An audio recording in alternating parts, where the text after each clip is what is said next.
You are watching Nalie TV to learn a little bit about cancer, but a lot about life. If you're following me on social media, at Nalie Augustin on Instagram and at Official Nalie on Facebook, you know that I've been doing the hashtag Talk Back Thursdays, my version of TBT, where I ask you a question and I ask you to participate by answering it in the comment section below. A couple of Thursdays ago, I had asked this question. What's the worst thing you could say to a cancer patient? As soon as I posted it, some of the comments I just couldn't believe. There was like this reoccurring pattern of things that just kept repeating themselves. So I told myself, this is a good vlog idea. Why not make a video about things that people should not say? Because apparently this is things people say to cancer patients all the time and it just makes us like, So this is where I got the idea to make this video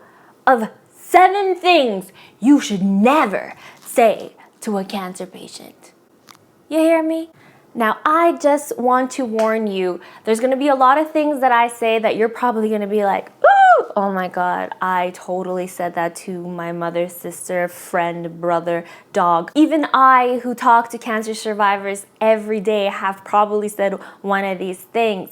But what's important is to understand that it's the intention behind the saying that counts. I understand because every person takes it so differently. Something that was said to one person could actually make them feel so much better, but the same thing said to another could make that person totally pissed off. So here are 7 things you should never say to someone with cancer. Number 1. Oh, so you had to get your breast reconstructed.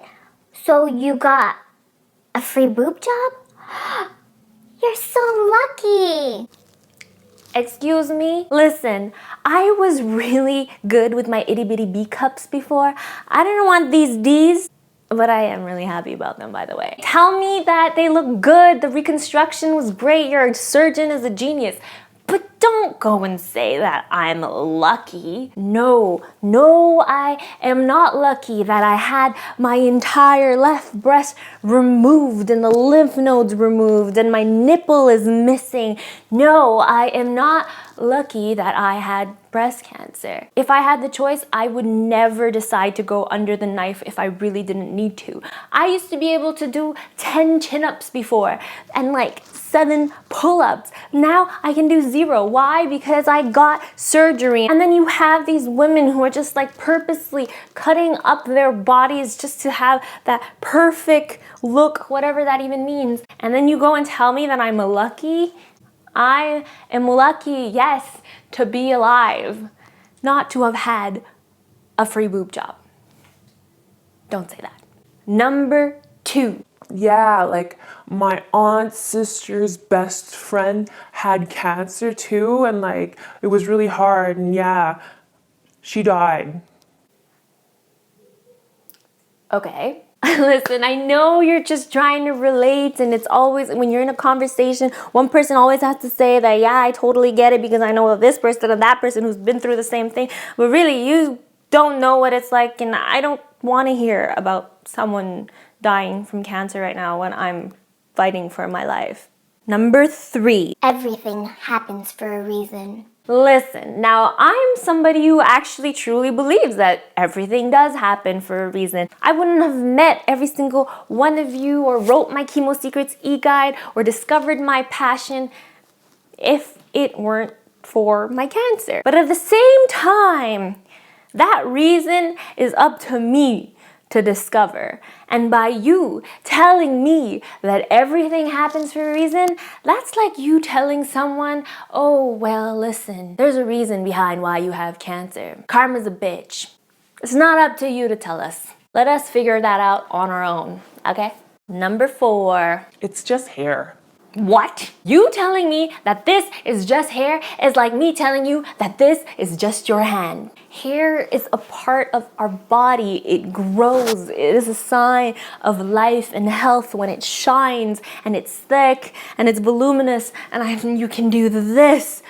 Oh my gosh, I can't believe I am able to do this. Basically, if hair wasn't important, then shave your head tomorrow.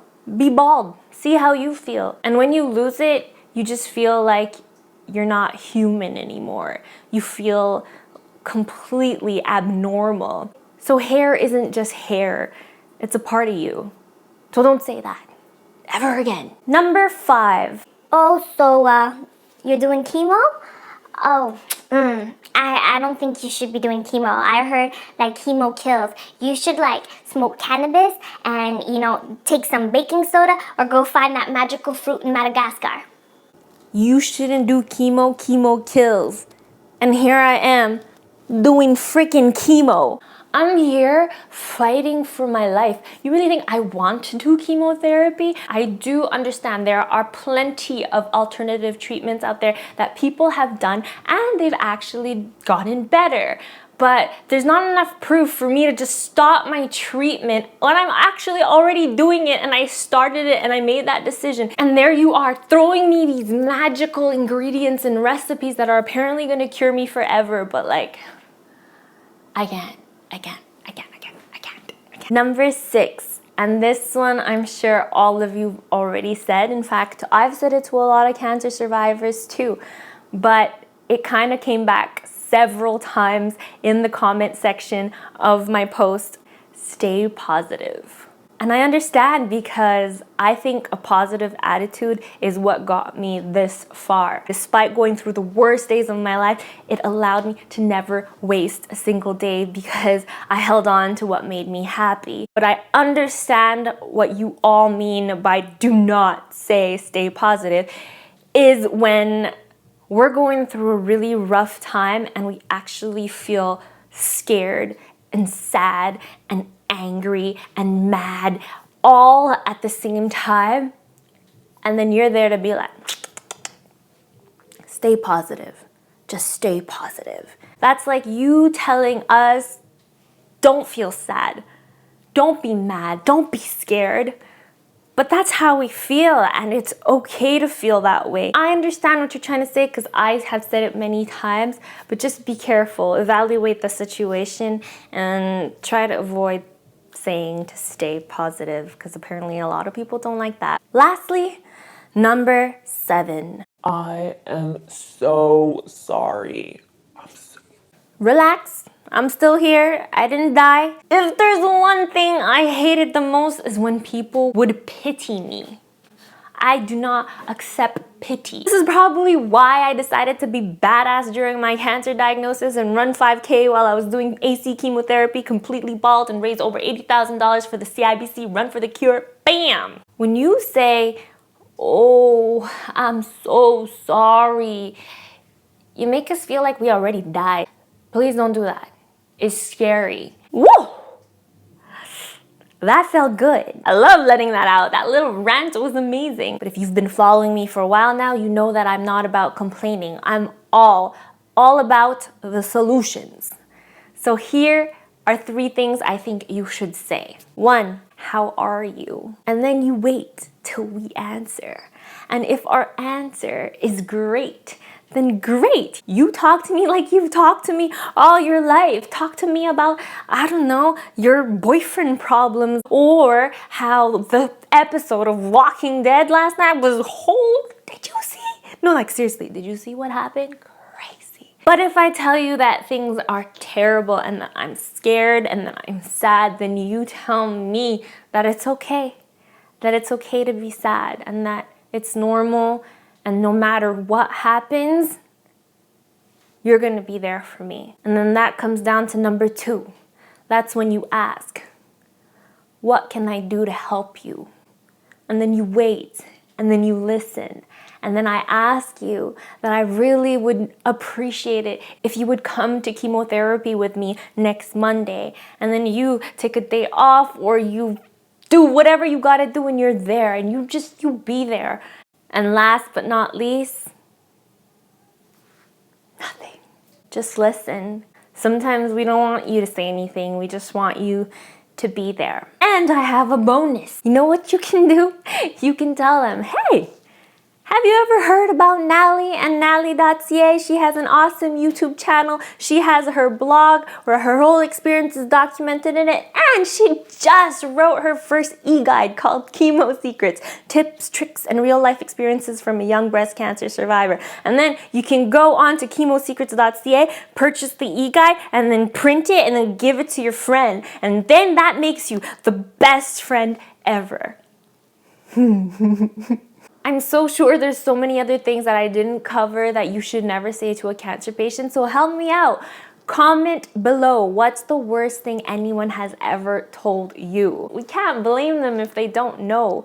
It's up to us to teach them. It's up to us to keep them aware and inform them. Don't forget to subscribe to my YouTube channel at Nalie Augustin. Head on over to my blog at Nalie.ca. If you haven't already checked it out, my new e-guide has just released called Chemo Secrets, Tips, Tricks, and Real Life Experiences from a Young Breast Cancer Survivor. It's meant for women who are newly diagnosed with breast cancer and who are about to undergo chemotherapy and have no idea what to expect.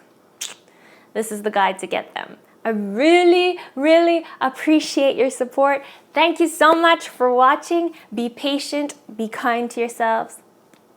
I'll see you guys soon.